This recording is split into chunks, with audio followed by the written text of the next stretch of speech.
lan mooy propose meet the people to ak yan kàddu lañ war di déggee ci président bi ak ministre am yi wala ñi nga xam ne ñoo war a wax ndax yàgg nañ di criticiser li nga xam ne mooy meet the people to ji wax ne propose bi daanaka nekkatut di doxee niñ ko nu mu waroon a doxee recently comme boo déggee comment bi nga xam ne def na ko fi nga xam ne mooy Brikama ak ci yeneen barab par bu recently bu nekk Brikama ñu bëree bëri nag wax nañ ci waaye different reaction tey boo doon ñëw war a def analyse kàddu yi nga xam ne yaa ngi ko déggee ci président bi not rek only Brikama but ci too bi yëpp wala kàddu yi nga xam ne xëy na am na yoo si dégg tey noo ko doon jàngati. Mohamed gis nga force lu ñu war a réeral mooy ne ñun dañu am constitution dañu am ay loi boo xam ne mu tegu ne nguur bi nii la war a doxee réew mi nga ñëw gis ne constitution boobu jox na président bi du ma ko wax doole jox na ko a privilège pour mu mun a dox réew mi waxtaane ak doomi réew mi ak déglu leen seen jafe-jafe yi luñ buggee dëkk bi doxee ak ban yoon luñ bugga dox réew mi dem. That is the purpose of meet the people talk. And then group bi dafa war a connect to the people. Gis nga si governance cadre bi. This is one of the pillars because for me the idea of the meet with the people talk is supposed to be on 3 pillars. Responsiveness, dialogue, and accountability. su ma waxee responsiveness mooy gis nga every year nguur bi dafa war a dem twice at least mun na koo def benn mun na koo def ñaar waaye soo demee da nga war a waxtaan ak askan bi ak doomi réew mi nga wax leen ne lii ak lii laa nekk di doxalee réew mi projet bii ak bii laa def nga déglu ñooñu tamit ñu wax ne lii def nga ko jub na dem ak yoon waaye bii nii nga ko war a defee lii nga def fii ñun lii leen soxla da nga war a adjust fii da nga gis ne government responsiveness accountability and citizen dialogue dafa enhance our governance structures and moo dee doxal democracy and democratic governance gis nañ ne te dañu war a bàyyi suñu xel ne ñun citizens yi ñoo dee dépense meet the people to te def ñu war a dériñ is for us te I'm not very sure whether it was in the 1970 constitution ak Jawara na ko doon def waaye dañu war a understand ne from history the meet with the people to clause in the 1997 constitution have been abused, have been disregarded, have been disrespected every year, tone by tone, depuis time Jammeh ba tey. nguur bi si jógee ñu ne gis nga meet with the people to nekkul ne Barrow def day génn mu dem mobilize funds in the name of MPP pour ñëw def too bi nekkul ne dafa am banque bu nekk Mankamakunda fu mu ko dee jox xaalis pour mu def too bi suñ national budget moo ko dee dépense te too bi lu mu dee def si national budget bi ak ñoom ñu dee use is 5 times more léegi loolu su jëriñ ñun what is the purpose of it loolu la bëgg clear first ne the National Assembly must look at both the constitution but also have a power to curtail the meet with the people through the budget because every year I think 2020 was 5,000 6,000 budgeted they spend over 50,000 2022 was 10,000 or so I'm not sure of this but every year they will exit 10 million was budgeted and then they spend 66 million or something te balaa maa ñëw si kaddu président bi I think if I were President Barrow foog naa ne tamit Grammy ne di constitution waxul ne nii la war a doxee we have central government and we have local government. The local government in fact ñun is ñaari forks balaa suñ ministre si director si permanent secretary président bi di génn office di dem doxi réew mi almost a month. He has governors, and in essence each region the governor represents the president. The governor can do the meet with the people tour in each region and give a report back to the president. And then because the meet with the people tour is supposed to inform a lot of documents, our national development plan, our budget for every year. These are the things that is supposed to inform our development trajectory. This is what it's supposed to inform. Lulumota, it comes in two forms. Let's say for example the president do it early in the year and end of year. After this meet with the people tour. Now our fiscal budget for 2026 must be informed on people's want, people's project, and if it was smart enough, no lower def. But we have turned the meet with the people tour defante, sagante, arrogance, and egoistic competition. This is not sometimes dama de talk ma xalaat ne nda President Adama Barrow amul ñu ko de advice. Nga soo nekkee nguur soo nekkee njiit sa in general even suñ kër yi dañ dee wane sometimes soo nekkee mag da nga loo war a condone soo si ñu ko dee waxee kee baa kee laale moo le tànneeka. President Barrow daal def dee mer te njiit mer bokku si because man lu ma dee wax nit yi mooy man daal musuma xam Barrow de musuma xam President Barrow comme when he was Adama Barrow musuma koo xam musuma koo dégg nataal sax musuma koo gis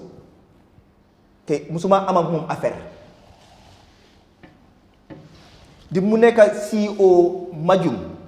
musuma koo dégga musuma koo gis natalam sax musuma koo gis musuma dem online ma ne Barrow noo jaayee kër bi korekut because du suma affaire. That is your business, that is your right. But nga soo demee ba seek for people's mandate, you must listen to the people and you must rule on the dictates of the people because legitimacy is drawn from the people. Léegi nga dem si meet with the people tour bi ak problème yu bari yu nekk si dëkk bi especially the provinces boo xam ne nekkul every day la Barrow di gis lu dee xew nga am one opportunity pour dem community si alkalo yi wax community leaders yi wax ñu wala seen soxla seen naxari seen jafe-jafe soo demee foofu sax loo war a déglu moo war a oppal loo war a wax loo war a déglu nit yi wax ko gis nga ministre yow ñu doon wax seen bugg yi ak seen pen leen waroon a am toog déglu naka la nit yi wax seen soxla seen naxari seen jafe-jafe ñu bind ko pour ñu dem seen toog seen office yi ñu mën a faju loolu waaye nekkul dem foofu di bari wax di defante di saaga. That is out of line, that is unacceptable, that is unbearable, and that is unbecoming of a public official. Democracy laajut ko, governance laajut ko, even common sense laajut ko. te lu ma bëgg a wax mooy Adama Barrow ne dafa war a xam ne kenn nekkut ennemi am bi fii kenn bañut ko si demee pour waxtaan ak nit yi dafa wàcce xolam because moom sometimes sa lu mu dee wax daf dee expose ignorance am rek moom daf dee nekk di wax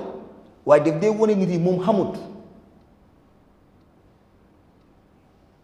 te dafa soxla dimbale ñu fa teg pour ñu dimbale ko ñoo ko nekk di yaa et gis nga loolu moo nekk problème mi governance gis nga président Barrow muy fay advisers waaye gis nga place boobu moo gën a critical lu nekk waaye place boobu nekkul ku nekk especially ku xam ne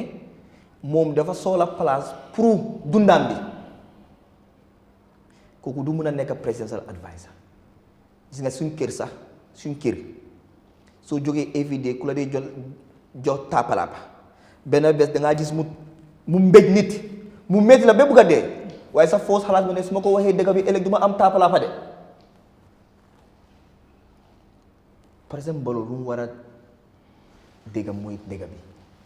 lu mu soxla mooy ñu ko war dégg bi gis nga dem si rally yi first nga turn people's store to political rallies and political campaign emuloo foofu ngay dem ngay traité nit yi ngay defante ak nit yi loolu dafa wrong président Barrow na dem wax nit yi ne lii ak lii laa def 2025 this year tour 2026 lii ak lii laa bëgg a def yéen loo leen xalaat